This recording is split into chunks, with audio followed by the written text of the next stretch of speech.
joining in.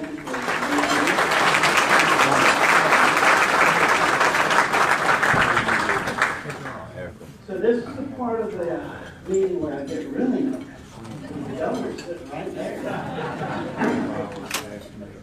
Governor, we're very honored and pleased to have you here today, and I'm going to introduce you very quickly here, but guess what? The governor's from barbecue country. Yeah, right. Yeah. Governor Cooper was born and raised in Nash County, where he attended public schools and worked on the family farm in Israel. And then he went on to receive undergraduate and law degrees from UNC Chapel Hill.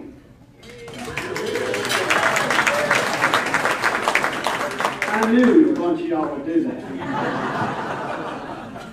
I went down the road to Raleigh. I'm not going to hold that against y'all, but okay. He practiced law for 18 years in Rocky Mount, where he and his wife, Kristen, raised 3 daughters. The governor's mother was a public school teacher, which helped cement his deep commitment to public education. He taught Sunday school and tutored students in local schools. The governor entered public service in the North Carolina State House and in the North Carolina Senate, where he fought to raise teacher pay and reduce class sizes, and wrote North Carolina's first children's health insurance initiative. After being elected Attorney General in 2000, the governor protected North Carolina families for 4 consecutive terms. I guess that's 16 years as Attorney General.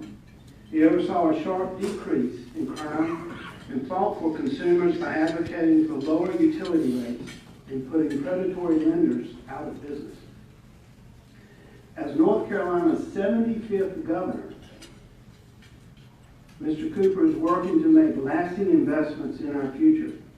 He wants to ensure that North Carolinians are better educated, healthier, and more prosperous for future generations to come. Since taking office, Governor Cooper has worked to create thousands of new jobs. I'm a Department of Commerce employee, and it seems like almost weekly I get the Department of Commerce newsletters and from the governor's office about jobs being created in North Carolina. So you know what? I think that deserves a huge round of applause.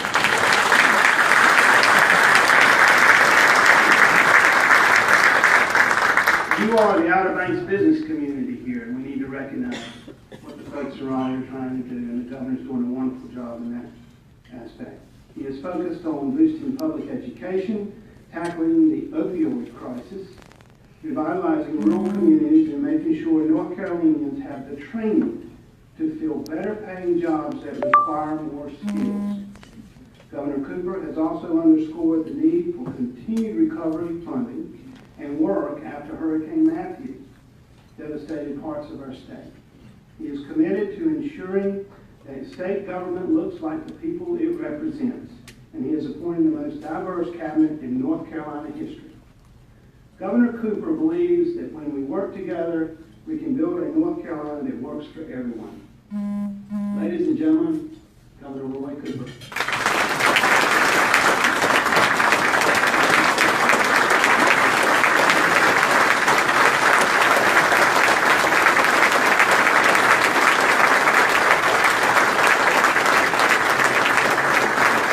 Oh, you are too kind. Thank you. Thank you very much. Thank you very much. Thank you for that very kind introduction and for your leadership. I want to recognize a couple of people. Mary Jo Alcock is the head of the governor's Eastern office, so I want to make sure you know who she is. It's the person you can contact. So Mary Jo, could you stand up for everybody, please? And also appointed a young man who has hit the ground running as a member of the State Board of Transportation, Alan Grant. Is Alan with us today? And we also got Jerry Jennings here, the Division I engineer, who's going to be talking to you all about some transportation issues, and grateful for his work and the work of the Board of Transportation dealing with those issues. Also want to thank Jane Wester for this wonderful hotel. What an amazing sunrise this You guys are so lucky. You're just so lucky. Thank God every day for where you live, because this is an amazing piece of dirt. And I'm grateful for the opportunity to be here. My good friend Tess Judge, whom I've known for a long time, thank you for your friendship and leadership. And Cole Phelps, I'm glad we get a chance to meet you and to hear about the good things that you're doing. And when I come to the Outer Banks, I also always mention my good friend Mark Pathnight, who did so much for this area of the state and who still cares deeply for it. I get here and people say, thank you so much, thank you. I say, are you kidding me? This is a place people want to come. This is an honor and a privilege for me to come here. So I thank you. The Outer Banks of North Carolina is steeped in history. When you think about this place, the first English child born in America, the first flight in an airplane. And believe me, I've had debates with the Ohio. And I have won those debates. I'm ready for Governor Kasich anytime he wants to bring it on. Okay? The first national seashore at Cape Hatteras. The longest running outdoor drama, The Lost Colony. I went as a kid and have been since then taking my kids. The tallest lighthouse. This is a cherished gem in our state. It puts North Carolina on the map for people across the globe. You hear people in North Carolina from the mountains to the coast who are proud of the Outer Banks. This place, too, has deep personal meaning to me. I came here as a child with school groups. I came here with my family, walking across Jockey's Bridge, learning about history, playing in the water. As a state senator, I came with Senator Pathnight, learned about all of the challenges and the superlatives of this place, and spent time here trying to bolster the efforts to grow and change in the right way. As Attorney General, I remember coming to speak at the dedication of the Dare County Justice Center. And then I remember riding across the new bridge with Andy Griffith and knowing that we got some more bridges we got to take care of too. You know, I've seen it grow. I've seen it change. But I've seen it constantly keep its character. And that is what is special about this place. Now, we all know that the Outer Banks has its challenges. Hurricanes, nor'easters can hit pretty hard. But you're resilient. And over the years in my different capacities, I've worked to help provide funding for recovery. We even had a man-made disaster last year with the power outage from the bridge construction. I came down immediately. We put people to work, got it fixed as quickly as possible. But once again, the people of the Outer Banks worked together and were resilient. You have constant challenges with dredging and beach renourishment, and I've worked on funding for those issues and know that it continues to be a constant challenge. You've had transportation challenges with roads and ferries and bridges, and we all know about Highway 12 and how much it needs to be repaired, and the fact that we are looking at long-term solutions to this needed route. The Bonner Bridge opening in the fall, the Ocracoke Express ferry. All of these are challenges that we need to continue to face. You faced the challenge of House Bill 2 when it was passed in North Carolina and the effect on business and tourism. I promised when I was running for governor that I would work to repeal it. We did repeal it. And it's important to send that message across the world that North Carolina is an inclusive and diverse place. We still have work to do, and I would ask that you help me continue that work. Now, we have another threat and a challenge. The threat of offshore drilling coming from this president and the federal government. I'll tell you this, not off our coast, you don't.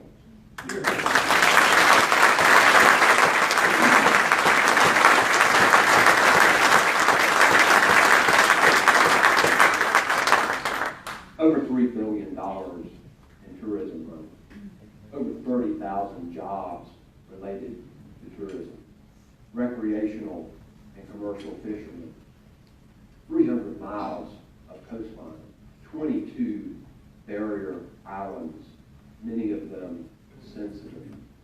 Why take the chance? Why take the chance when there are many other forms of energy that we can move forward with? Renewable energy being one of them. I called some of you up, Mr. Chairman. You came up to meet with Interior Secretary Ryan Zinke, and we're continuing with the pressure. Many of the local governments here on the Outer Banks and along the coast have stood up and said, not off our coast. And so it's important for us to keep on with that pressure. But if they do this at the end of the administrative process, they will see us in court. I promise you. Yeah, there are challenges here, but there is one thing I know about the people who live here, the people of the Outer Banks. You are resilient. You are determined. When you get knocked down, you get back up quickly. You love your families. You help your neighbors. You work hard to make sure that your businesses succeed and bring value to everyone and put money in people's pockets. That's the kind of people who live in the Outer Banks. And your values align with my values, having grown up in eastern North Carolina. My mom and dad taught me the value of a dollar.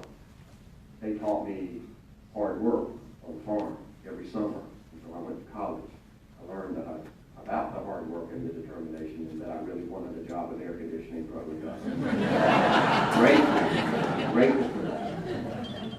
They taught me a deep and abiding faith. They taught me the love of education. My mom was a public school teacher, and she taught me about the fact that education is not only required in our state constitution, it is in our DNA as North Carolinians. And those values stick with me today. And my wife, Kristen, and I have worked hard to pass those values on to our 3 daughters. I'm very proud of the First Lady, by the way. She is making it a mission to get to all 100 counties. And she is not counting driving through a county. She's not counting stopping for lunch in a county. She's going and visiting the people. And she has been here at partnership, the Air County Partnership for Children. She's visited some wildlife refuges, and she continues to work hard to protect children. She's been a guardian ad litem, volunteer guardian ad litem for 40 years, and cares deeply about child protection, child nutrition. And often when she goes places, they tell me I don't even need to come back. So I'm so glad that she's out there and working hard. And you can see her on her First Lady of North Carolina Facebook page, along with our pets, our cats and dogs. See, I'll invite you to visit First Pets of North Carolina, where you will learn about the Cooper family pets and related animals that visit the Executive Mansion from time to time. This has been the biggest honor and privilege of my life, and it is the biggest opportunity of my life to make a real difference in the state that I deeply love and care about. You can trace my family back to the 1700s in eastern North Carolina, and the soil of this state runs deep in my heart, and I feel it. And being elected governor, you all run businesses, you know that you need a CEO mission statement. And my mission statement is this, simply, that I want a North Carolina where people are better educated, where they're healthier, where they have more money in their pockets, and they have the opportunities to live a more abundant and purposeful life. That's it. I tell that to my cabinet secretaries almost on a daily basis. I tell that to my staff members. And everything they do, keep that mission in your mind. A third grade class I told that mission statement to the other day really liked the more money in your pocket. What we want is success for our state. And government is certainly not the answer to everything, but government can help to drive the mission. It can help by staying out of the way sometimes. And what we need is leaders of conviction, leaders who still believe in facts and reason, and who believe in pulling us together instead of wanting to drive us apart, as so many leaders today are. And I'm grateful for that opportunity. I talk to a lot of business leaders across the state because I know you create the jobs. You're the ones who need the educated workforce, and you're the ones that end up putting money in people's pockets. So I talk to the business leaders about what you need. Clearly, tourism is an important part of what happens out here. But in almost every business endeavor, the number one thing I hear from CEOs across this state, across this country, when I'm trying to recruit them to come here, across the globe, when I'm doing the same thing, is workforce. They need the skilled. They need the talented people. That is the number one issue that they have on the tops of their minds, because they know they can't succeed without it. And most every successful company right now will say, I've got jobs for people. You just got to give me the trained people who have those jobs. And when you think about how fast this job market is moving, how innovation is changing things. There's a study that I read about that in 2030, 85% of the then existing jobs have not even been invented yet. That is the kind of race with innovation that we face because our jobs are constantly changing. So I've made workforce an integral part of my administration, and we have come forward with NC Job Ready to emphasize workforce. The first thing you've got to do with NC Job Ready is make sure you know that education is the center. We've got to make North Carolina a top 10 educated state by 2025. We can do that. We can do that by paying our teachers. We can do that by investing in our community colleges and our universities. And when we're talking priorities, I always tell people, show me your budget. You can tell me what your priorities are until the cows come home, but until you show me your budget, that's when I'll know what your priorities are. We need more kids with early childhood and pre-K. You ask most any kindergarten teacher can tell you the difference between kids who have had pre-K and who have not. And we can use metrics to see how many kids we have in pre-K, how many kids we have graduate from high school, how many kids, because we've got to increase this number, how many people have post-high school educational attainment, whether it be a certificate, an associate's degree, a 4-year degree, or beyond, because the jobs of tomorrow and today are going to need it. In addition to education and trying to lower the barriers for education for people, we need to make sure that employers are involved with this process of telling us what you need. I'm so grateful that we are pushing internships, apprenticeships, work-based learning across North Carolina. I was on the coast not too long ago where we had kids from middle school coming into a hotel to learn about the hospitality industry. and the outdoor recreation industry, and how they have career pathways that they can go to get there. And businesses are telling me, and I know this for a fact, we got to start in middle school convincing families and convincing kids that you can be a tremendous success in life and you don't have to have a 4-year college education.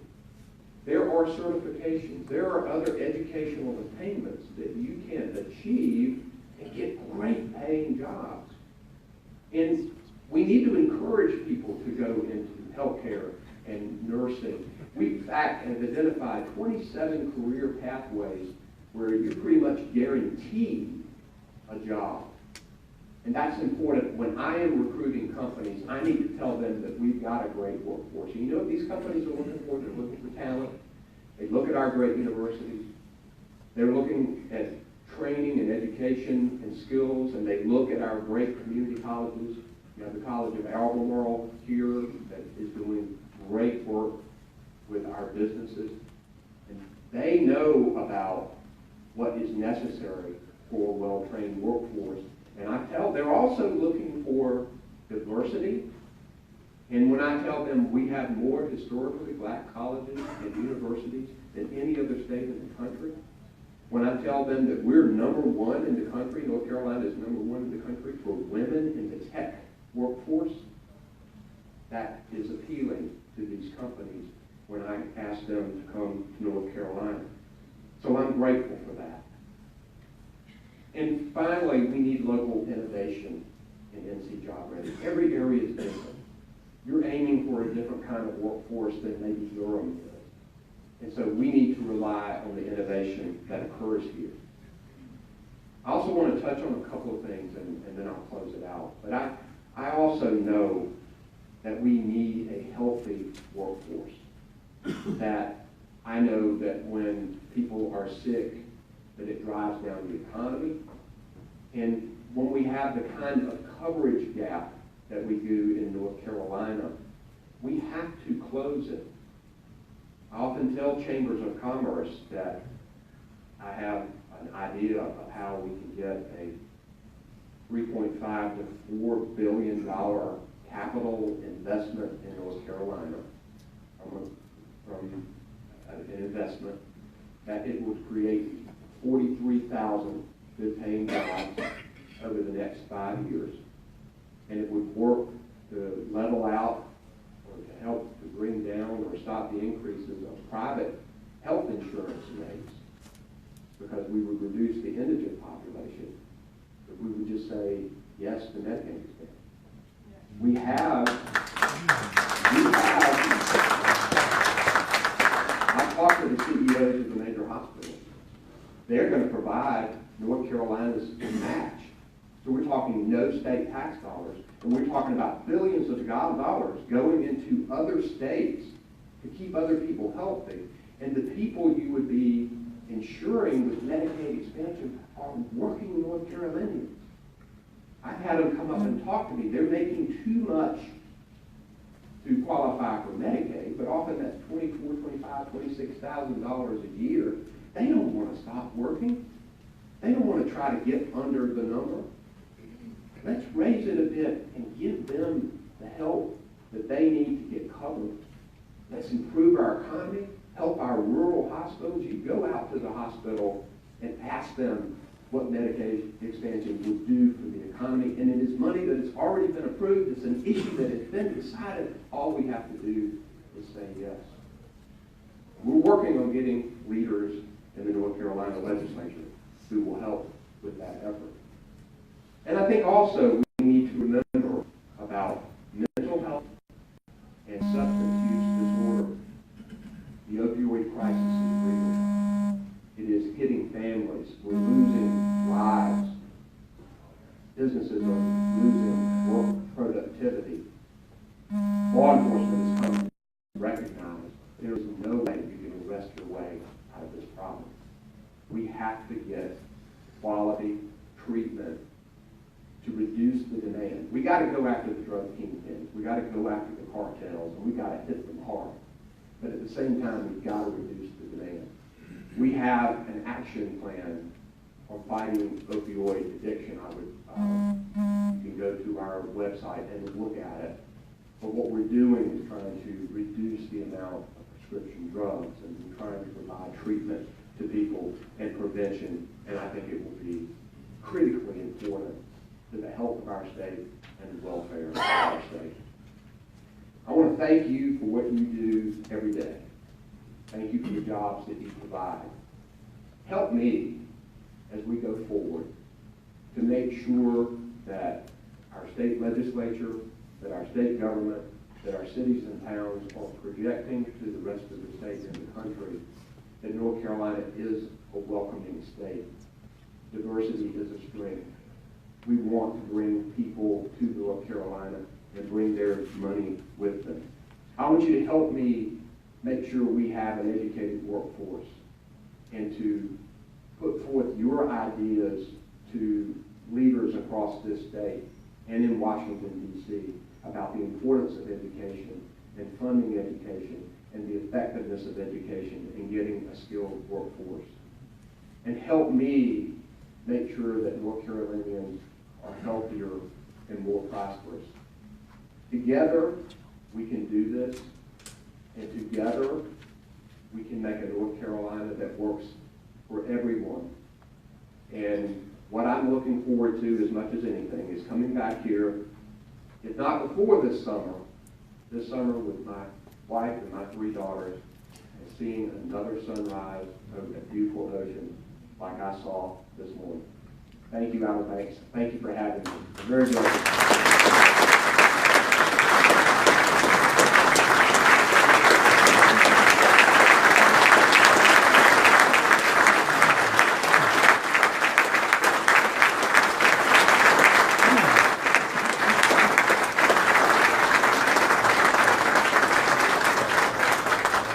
If I can get the sponsors to come up real quick, we need one more photograph if y'all bear with us.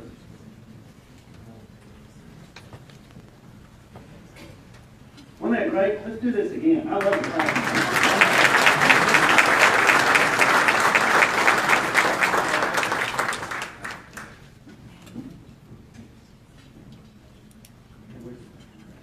You tell me what to do.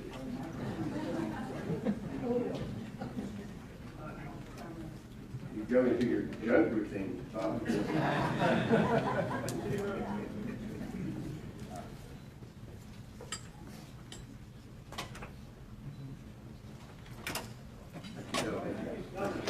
Many thanks, everybody.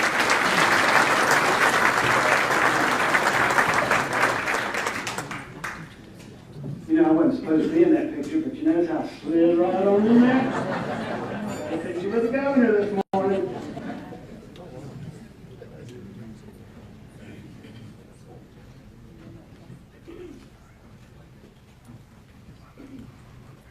Thank you again, Governor, for being here.